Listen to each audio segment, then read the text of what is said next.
मध्य प्रदेश के मुख्यमंत्री मोहन यादव गुरुवार को एक दिवसीय प्रवास पर रीवा पहुंचे। इस दौरान वो लक्ष्मण बाग मंदिर में पूजा अर्चना की और मंदिर परिसर स्थित गौशाला में गौ माताओं को अपने हाथों से भोजन भी कराया। इसके बाद वो परिसर में आयोजित जल गंगा संवर्धन अभियान अंतर्गत आयोजित हो रहे श्रमदान एवं जल संवाद कार्यक्रम में शामिल हुए। मुख्यमंत्री मोहन यादव ने लक्ष्मण बाग परिसर में आयोजित जन संवाद सभा में आमजनों को संबोधित किया। इस दौरान उन्होंने कहा कि रीवा से हमारा गहरा नाता है, यहाँ मेरी ससुराल भी है।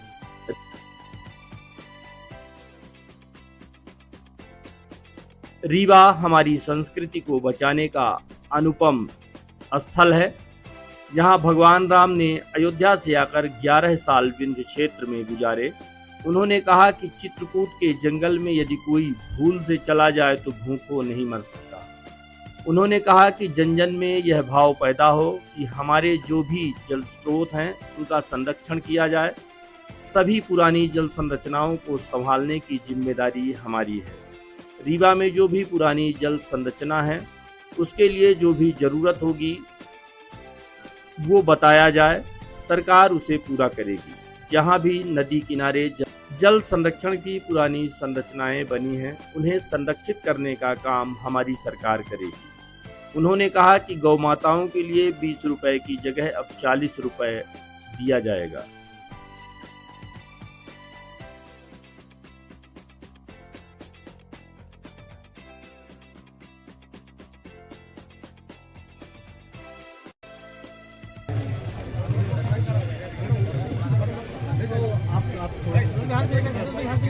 हाँ हाँ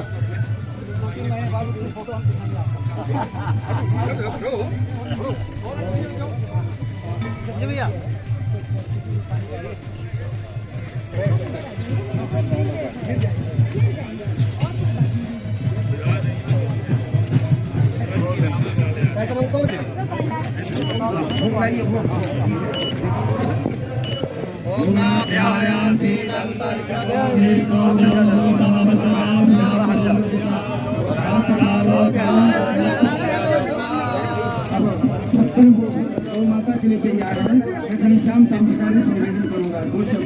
रीवा पहुंचे मुख्यमंत्री मोहन यादव ने क्या कहा, आइए हम आपको उन्हीं से सुनवाते हैं।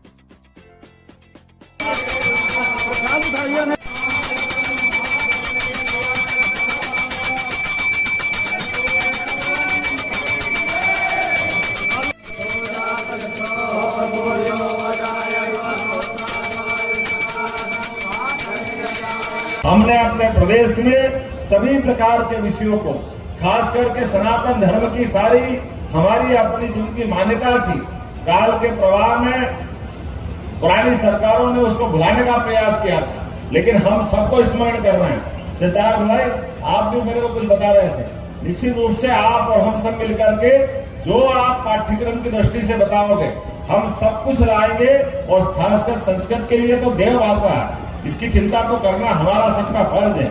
इसकी चिंता नहीं करेंगे तो कैसे करेंगे। मैं आने वाले समय में रीवा के बदलते दौर की तरफ भी देख रहा हूँ। जिस प्रकार से समय ने करवट बदली है, आज अपने यहाँ इस रीवा में एक नई एयर टैक्सी की शुरुआत भी हुई है। एयर टैक्सी के माध्यम से अभी हमने बीते समय में चित्रकूट में प्राधिकरण बनाया था, और ये मान के चलिए ये 16 तारीख से 2 ज्योतिर्लिंग जोड़ने के लिए हेलीकॉप्टर सर्विस भी हम देने वाले हैं। मैं आज इसके बाद आगे के क्रम में बताना चाहूंगा कि ये एयर टैक्सी के बाद आपको हेलीकॉप्टर सेवा भी मिलेगी, जिसके माध्यम से जिसको चित्रकूट जाना हो और समय की कमी है, कोई उम्र का दौर है या वैसे भी कुछ कारण है, तो सीधा हेलीपैड से अपने हेलीकॉप्टर सर्विस चालू करके भविष्य में अभी मध्य प्रदेश में एक सेक्टर में चालू कर रहे हैं। जैसे हम अपने यहाँ गंगोत्री, यमुनोत्री, बद्रीनाथ, केदारनाथ में हेलीकॉप्टर सर्विसेज मिलती है या वैष्णो देवी में मिलती है, वो वैसी की वैसी सुविधाएं हमारे सभी धार्मिक केंद्रों के लिए हम देने जा रहे हैं। शुरुआत में अभी उज्जैन से चालू करेंगे, जिसमें एक दिन में ओंकारेश्वर, महाकालेश्वर और इंदौर और भोपाल वहां से यात्री भेजेंगे। आने वाले समय में इसको और बढ़ाएंगे। एक और सौगात हमने दी है, जिसके माध्यम से हमारे अपने परिवार में कोई भी किसी कारण से हॉस्पिटल में भर्ती है और भर्ती होने वाले के लिए लगा कि अब ये रीवा मेडिकल के बजाय इसको वेदांता ले जाना दिल्ली या किसी और स्थान पे ले जाना, तो आप सबके लिए जोरदार ताली मानी मोदी जी के लिए बजाइए जिनने 5 लाख तक के आयुष्मान कार्ड की योजना दी है। और अब तो उससे एक बात और आगे बढ़ करके अब अपने 70 साल से बड़ी उम्र के सभी आयु वर्ग के सभी जाति धर्म के लोगों के लिए आयुष्मान योजना का लाभ मिलेगा। और हमारी सरकार ने उसमें एक बड़ा काम और ये किया कि हमारे अपने कोई बीमार किसी हॉस्पिटल से अगर शिफ्ट करना है तो एयर एम्बुलेंस अर्थात हेलीकॉप्टर के माध्यम से उसको योग्य जगह पहुंचाया जाएगा। उसके जीवन में कोई कष्ट नहीं आने देगा, सारा पैसा अपनी सरकार देगी, मध्य प्रदेश सरकार, और उसको निःशुल्क हेलीकॉप्टर की सुविधा देंगे। और हेलीकॉप्टर अकेला नहीं रहेगा, उसमें डॉक्टर रहेगा, कंपाउंडर रहेगा, नर्स रहेगी, अर्थात जीवन उपयोगी जो दवाइयां उसको पलंग पे मिल रही थी वो सारी की सारी दवाई के साथ उसको शिफ्ट किया जाएगा। कोशिश कर रहा है इसी प्रकार से आने वाले समय में रोजगार की दृष्टि से, लेकिन संख्या को आंकड़ा रिकॉर्ड के लिए नहीं, ये मन के संतोष के लिए, आपकी और हमारी भावना के लिए एक और प्रयोग यहाँ हो रहा है। हमने उसको पूरे प्रदेश में भी लागू किया कि गौशाला है। अरे आप बताइए, गौ माता की अगर भारत में चिंता नहीं करेंगे, मध्य प्रदेश में चिंता नहीं करेंगे, तो कौन करेगा गौ माता की चिंता। हम सब जानते हैं कि परमात्मा की दया से सारे देवी देवता भी जिनके संसर्ग में और जिनके आशीर्वाद के लिए तरसते हैं। हमने देवता नहीं देखे, लेकिन गौ माता के दर्शन कर लो तो लगता है 33 करोड़ देवी देवताओं के दर्शन हो जाते हैं। ऐसे हमारी पुनीत पवित्र ऐसा अपना ये जीवित देवत रूप में अपने एक बात में बताया कि 26 साल की देखो पवित्र भाव से किया गया काम, तो नदी के साथ साथ आपने जो पवित्र काम किया। मैं पिछली बार गौशालाओं को लेकर के बैठा था और आपने कहा कि वर्षों से इनका मानदेय प्रति गाय माता का बड़ा नहीं है। हमने कहा क्या दिक्कत है इसमें, 20 रुपया प्रति रोज प्रति गाय माता के लिए कम पड़ता था, इसलिए गौशालाएं अधिकांश हमारी चल नहीं पा रही थी। हमने कहा आप बताइए कितना करना चाहिए, आपने कहा डबल कर दो। हमने कहा डबल कर देते, 40 रुपया प्रति गाय माता हमने प्रत्येक गौशाला की राशि बढ़ाई है। और उतना ही नहीं, इससे आगे बढ़ करके आप माननीय जितने विधायकगण बैठे हैं, आप अपनी विधानसभा में आप ऐसी गौशाला खोलिए जिस गौशाला के माध्यम से हमारी अपनी बूढ़ी, बीमार, लाचार, विकलांग या ऐसी गाय माता जिनको किसान को घर में रखने में कठिनाई है, वो सेवा का एक प्रकल्प बनेगा। उसका सारा खर्चा सरकार देगी। हमने संकल्प लिया है कि किसी भी हालत में गौ माता को लावारिस ऐसे बेसहारा नहीं रहने दिया जाएगा। इस एक और बात मैं आपको बताना चाहूंगा, आने वाले समय में वैसे तो ये संस्कृत का भी आपने केंद्र बनाने की बात कही है, पाणिनि संस्कृत विश्वविद्यालय का ये कैंपस है। आप कैंपस के माध्यम से संस्कृत के लिए खासकर हमारी सरकार ने बहुत काम किया, आने वाले समय में इस पर और काम करेंगे, क्योंकि आज तो समय की कमी है। 6 बज गया, 6 बजे यहाँ से मेरे को निकलना था। और ये रीवा से मेरा अपना दोहरा संबंध भी है।